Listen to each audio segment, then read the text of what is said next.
You're listening to Kerry Lutz's Financial Survival Network, where you get valuable information you just can't find anywhere else. To thrive in today's trying times, you need the Financial Survival Network, now more than ever. Go to financialsurvivalnetwork.com and get your free newsletter and gift.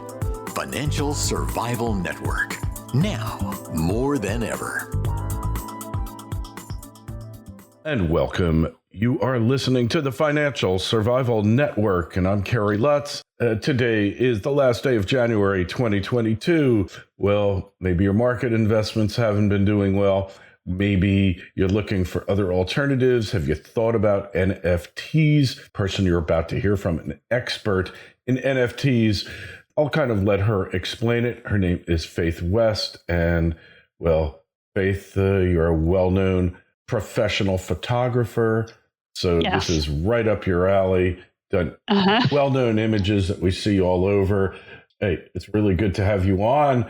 And is there an NFT in my future? That's what I'd like to know. I guess you better explain what an NFT is. I mean, most of you out there know, but there's some of you who don't. So maybe we can help you out here. Yes. Well, first of all, Kerry, thanks a lot for having me on the show. And this is a really good question. It's a hot topic right now, but I'm sure there's a lot of people who don't know what an NFT is. So we'll start there. It's a digital line of code that is purchased. And once the purchase happens, that transaction shows up on a ledger in the blockchain. Now, that sounds totally unromantic, but actually it combines the fun of trading cards because that line of code can be a digital image. So now here's where you get to the fun part. It's a digital image that's recorded in the blockchain, so that everybody online can see who owns it all the way back to the original artist. Well, that's the same as if you went to an art gallery and purchased a Picasso and they give you a ledger of all the owners back to Picasso. And as many people know, art investing has been the best investment of any investment in the past 20 years. So this combines sort of the seriousness and investment quality of art collecting with the fun of trading cards. It's interesting you say that. I was reading an article today. Somebody paid $28,000 back in 1963 for a painting of a well-known artist. I don't remember who it was, unfortunately. And they just sold it a couple of weeks ago for $45.5 million. Wow. I mean, that's like, incredible. It's like a 30,000-fold investment, almost as good as investing in Bitcoin or other cryptos at the beginning. Yes, that's right. And a lot of people feel like this is just the beginning of NFTs, and that's why there's a craze right now. All right. So do you own the physical image itself, or do you own only its digital representation? It depends on what the person selling it has set it up for. So sometimes it's just the digital image. Some of the more expensive NFTs also come with rights to the original image. And that may be a digital image. In some cases, like mine, it's an actual print. We're offering prints to the buyers of the NFTs who go through our auction, which is our higher end sale. So how much do these NFTs go for? So in the auction, we're starting out at 1 ETH for the non-moving images, and that's worth about $2,600 in today's dollars. And then it goes all the way on up to $250,000 with 67 ETH for the moving images. And there's just one unique copy of those NFTs. We're never going to release these again, and these are never before seen images of Nirvana, which obviously has international reputation of going back 35 years now. So it's not like a lot of the digital projects you see that are Bored Ape Yacht Club and CryptoPunks, not to put them down. They've really got a massive following right now, but they're very new. So we don't really know what the value of those brands will be in a few years.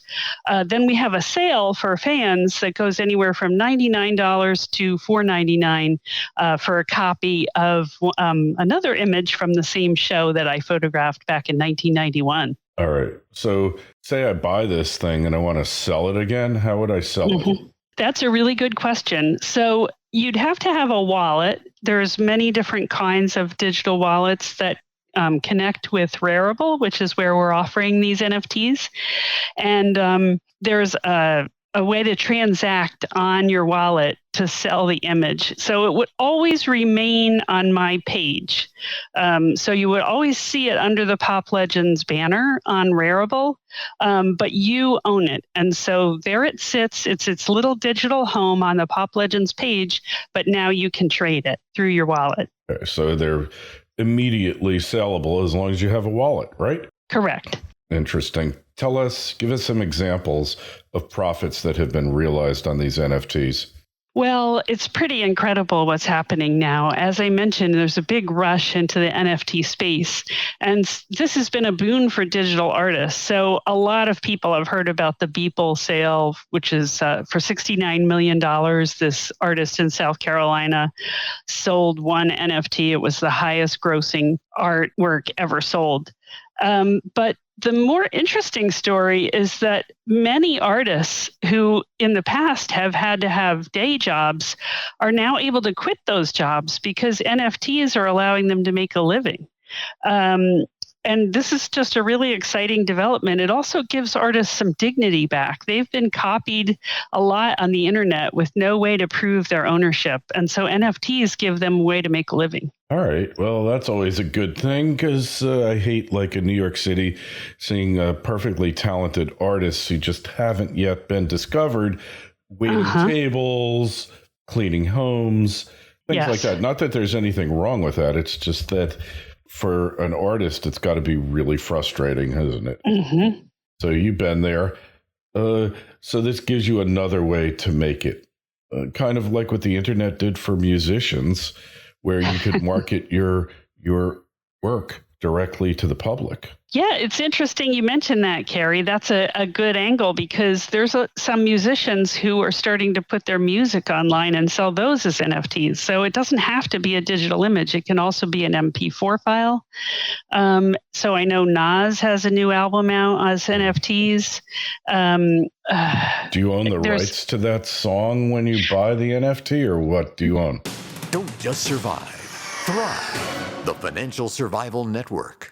Silver One Resources is an exploration and development company backed by strategic investors Eric Sprott and SSR Mining. At Silver One's Candelaria Mine project in Nevada, there is already a historic resource estimated at 127 million ounces of silver, which Silver One is developing and advancing. The company's Phoenix Silver project, located within the Arizona Silver Belt, is an early-stage exploration project on which native silver vein fragments have been discovered near surface. One grab sample assayed an astounding 14,688 ounces per ton. Yes, that's right, ounces, not grams. Silver One has tremendous exploration potential, is extremely leveraged to the price of silver, and is cashed up and poised to increase shareholder value. Silver One trades in New York under the ticker SLVRF and in Toronto under the ticker SVE. To learn more, go to silverone.com. That's silverone.com. This is the Financial Survival Network, the information you need to thrive now more than ever. That's a good question. No, you don't own the rights to the song, but you are one of a few lucky fans to get a copy of the NFT that Nas puts out there. So it's a novelty thing. I just have to tell you a funny story with the way the internet works. There's a YouTube channel called Traveling Robert, and the guy travels around the country in an RV. And I think he was an office worker, but he was a DJ and musician, never could kind of make it at that. But the channel caught on. He's now on Spotify. He's got great music. He's really talented. I don't think anybody ever appreciated it. He's making a great living off the YouTube channel. Maybe Traveling Robert needs to do NFTs as well. I would agree. Maybe you could sell an NFT of his RV, pictures of his RV. Oh, absolutely. That would be a good tie-in. Get a picture of the RV with the music. Yeah, I mean, he's like crushing it. He's got tens of thousands of subscribers, views, and he's become a spokesman for many RV-related products. Winnebago has made him a brand ambassador.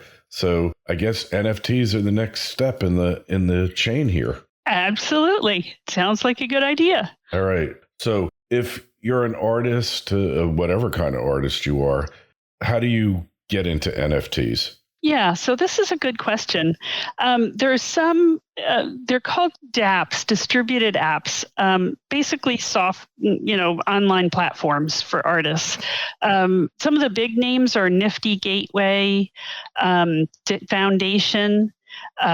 Anyone can post a Rarible, such as I did, or OpenSea is more like the eBay of NFTs.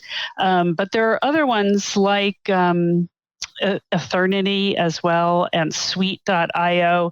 There's a bunch of them cropping up that will curate the work that goes online. And so once the artist is accepted, and usually I think that getting accepted is some combination of how many social media followers they have and how engaged their followers seem. Then once they're accepted, then they can start promoting their work on that platform. All right. So basically anybody can do this. Anybody can start on Rarible or OpenSea, yes. Mm-hmm. Interesting. So how's your income been from NFT sales yourself? Oh, well, this is really exciting because this is our first drop. So Pop Legends plans to continue offering pop culture and pop music collectibles in this format for a long time to come. But this is our first big drop. These are images that I photographed back in 1991, 6 days after the release of the legendary Nirvana album Nevermind. The band wasn't yet famous. I had a friend who was into them, and I've been a photographer for over 20 years, so I just showed up with my camera, and there I was, making music history, taking pictures of this show that now became legendary. The band exploded to international fame just like 6 or 7 weeks after I took these pictures. So the really cool thing is I took these pictures in a small club in Philadelphia that's called JC Dobbs. It was defunct for a while. Now they just revived the club again recently, which is really exciting.